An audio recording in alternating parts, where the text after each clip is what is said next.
Jerusalem. Israel. If Israel's war in Gaza now has a clear goal, it is this: to capture and assassinate Hamas leader Yahya Sinwar.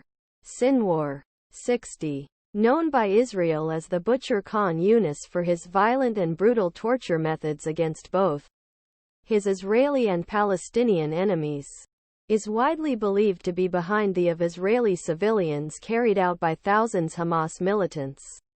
In October, the attack, which has now left 1,400 dead and another 200 missing and possibly held hostage in Gaza Strip, is the worst attack against Jews since Holocaust. Civilian men, women and children were not only killed but, according to many eyewitness accounts, brutalized, raped and even beheaded. This man is right before our eyes. Israel Defense Forces spokesman Lt.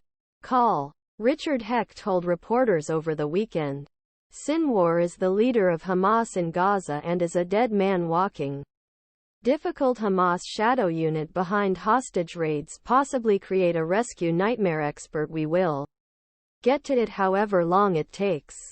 And this war may last a long time, he said. Believed to be somewhere Palestinian territory but hiding deep underground in tunnels that Hamas uses to transport weapons and fighters, and may even be holding hostages. Sinwar was born the Khan Yunus refugee camp when area was occupied.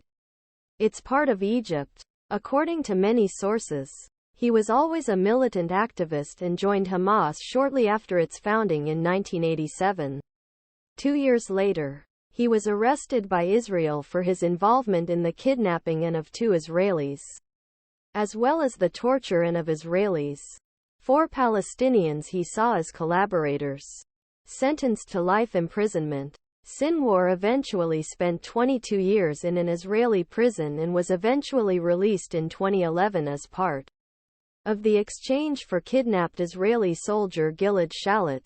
He became a prominent leader of Hamas prisoners in prison and is very influential among all Palestinian prisoners. It was a figure. Michael said Sinwar learned to speak Hebrew fluently during his time in prison and got to know Israeli society very well. He is practically religious, but he is a religious extremist, he said. In spirit and mentality, he is a living martyr, not afraid of dying or sacrificing himself. He is an extremist and believes he can lead the Palestinian people to destroy Israel. He doesn't have a Western way of thinking, Michael continued. When he talks destruction of Zionist project and elevation of caliphate from Marrakesh to Bangladesh, he is not talking about his own life, but future generations. Former Israeli soldier suggests hostage rescue operations behind the delay in the snow invasion of Gaza after being sent back to Gaza under the Shalit deal. Sinwar became a popular leader in the Muslim Brotherhood-affiliated Hamas and was elected by secret ballot in 2017 to replace incumbent political leader Ismail Haniyeh. Michael Milstein, President Palestine Studies Forum at Tel Aviv University's Dayan Center, described Sinwar as part of second gener